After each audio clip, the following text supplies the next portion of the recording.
जय हिंद दोस्तों। मैं श्याम नारायण पाठक एस आर के अकेडमी के इस प्लेटफॉर्म पर आप सभी का स्वागत करता हूँ। आज हम 2026 में हुए इंडिया एग्जामिनेशन का पेपर को डिस्कस कर रहे हैं। अभी आप लोग देखे हैं कि हमारे मनोज सर मैथ के पेपर को सॉल्व किए हैं। ठीक है, तो इसी क्रम में हम आगे बढ़ते हैं और जनरल स्टडीज़ के पहले क्वेश्चन को सॉल्व करते हैं, जिसमें हमारा पहला क्वेश्चन दिया है, consider the following statement regarding the earth crust. ठीक है, तो अगर आप लोगों को पता है कि हमारा अर्थ का क्रस्ट क्या होता है तो ये क्वेश्चन आप लोग इजीली सॉल्व कर देंगे। ठीक है, तो इसके ऑप्शन के ऊपर एक बार आप नज़र डालिए।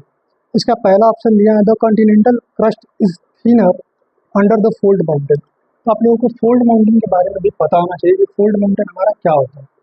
ठीक है, तो अगर हम देखेंगे कि हमारा फोल्ड माउंटेन क्या होता है, तो जब हमारे दो कॉन्टिनेंटल क्रस्ट या ये बोले कि दो कॉन्टिनेंटल प्लेट है ना, एक दूसरे की तरफ बढ़ते हैं और एक दूसरे से जब टकराते हैं, है ना, जब इन दोनों का क्या होता है कि मिलान होता है या टक्कर होता है, तब हमारा क्या बनता है, फोल्ड माउंटेन बनता है। तो ये हमारा फोल्ड माउंटेन किस चीज़ का पार्ट है, कॉन्टिनेंटल प्लेट का ही पार्ट है ना। तो और जब ये कॉन्टिनेंटल प्लेट का पार्ट है तो जाहिर सी बात है ये थिनर तो होगा नहीं, है ना। तो पहला स्टेटमेंट हमारा क्या हो जाएगा, गलत हो जाएगा। दूसरा दिया है the main thickness of oceanic current is 30 kilometre. अब भाई एक बात बताओ, जो हमारा ओशन है वो किसके ऊपर है, हमारा ओशन तो खुद ही अर्थ के ऊपर है। जब हमारा ओशन खुद अर्थ के ऊपर है तो वो 30 किलोमीटर का कैसे हो सकता है।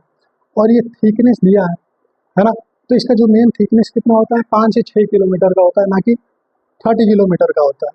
तो हमारा सेकेंड स्टेटमेंट भी क्या हो जाएगा, गलत हो जाएगा। ठीक है, तीसरा ऑप्शन दिया है the earth crust is brittle in nature.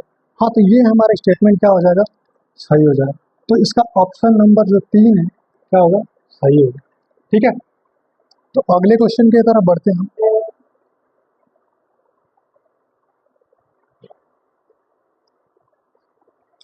अगला क्वेश्चन है which of the following are with the composite.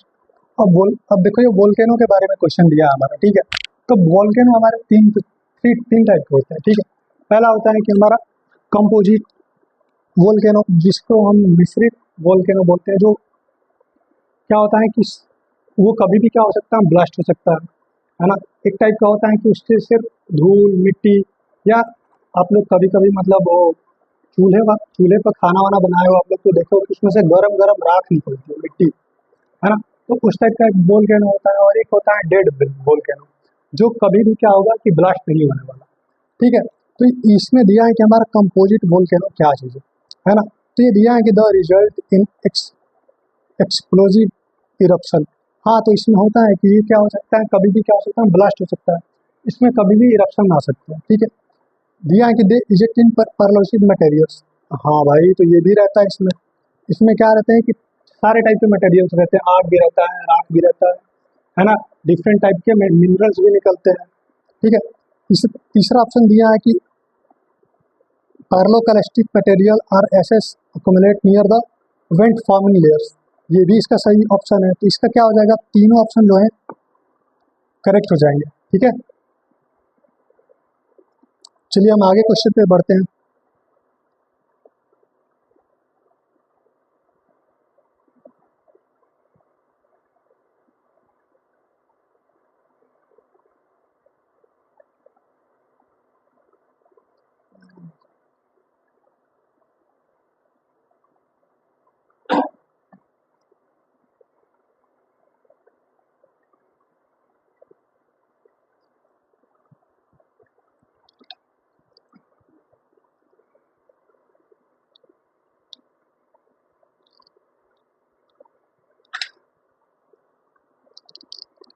अगला हमारा क्वेश्चन है कि consider the following statement about the temperature in the group. ठीक है, तो ये दिया है कि इसमें इसके जो ऑप्शन है, this happen when the normal lapse rate get inverted.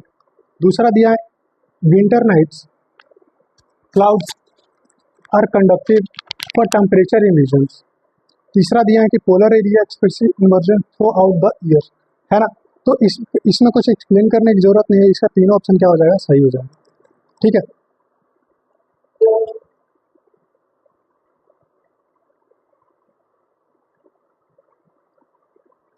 अगला हमारा क्वेश्चन है कि which one of the following receive an average annual rainfall of below 50 centimetre in India indicated highest.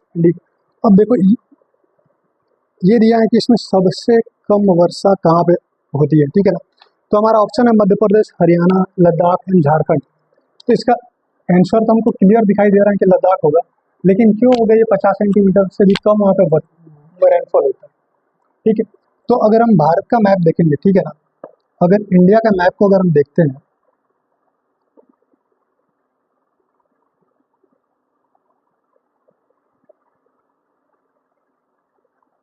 तो हमारा जो लद्दाख पड़ता है कहाँ, ये वाले रीजन में पड़ता है ना, ये हमारा लद्दाख का रीजन है, ठीक है।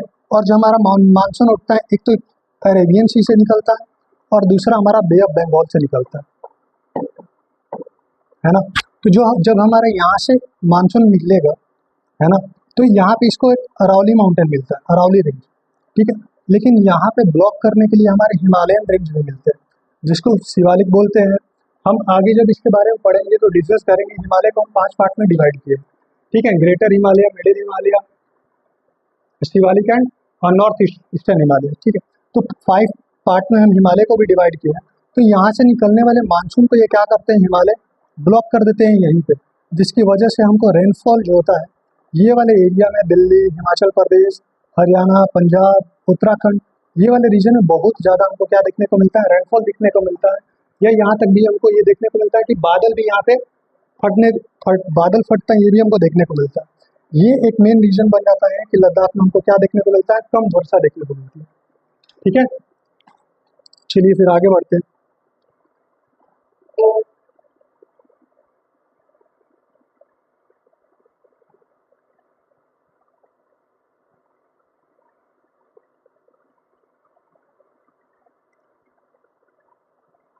एक और क्वेश्चन पे डिस्कस करते हैं, which one of the following is not a pass of Arunachal Pradesh, ठीक है। अब यहाँ पे दिया है नॉट अ पास। अब पास का मतलब क्या होता है, पास का मतलब ये नहीं होता कि कोई पास हो गया, कोई फेल हो गया। अगर in the sense of geography में अगर हम बात करेंगे कि पास क्या होता है, तो पास का मतलब होता है दर्रा बोलते हैं इसको, जो दो माउंटेन के बीच में जो थोड़ा थोड़ा गैप रहता है ना, इसी को हम क्या बोलते हैं, पास बोलते हैं, है ना। तो दर्रा को हम क्या बोलते हैं, पास बोलते हैं। तो ये पूछ रहा है कि which of the not following, which one of the following is not a pass of Arunachal Pradesh, है ना। तो हमारा ये सिंपल सा दिखाई दे रहा है कि मोलिंगला क्या है, कि ये अरुणाचल प्रदेश में नहीं पड़ता है, नॉर्थ ईस्ट में, ठीक है। चलिए इसी के साथ अगले क्वेश्चन को हम कल डिस्कस करते हैं। Thank you.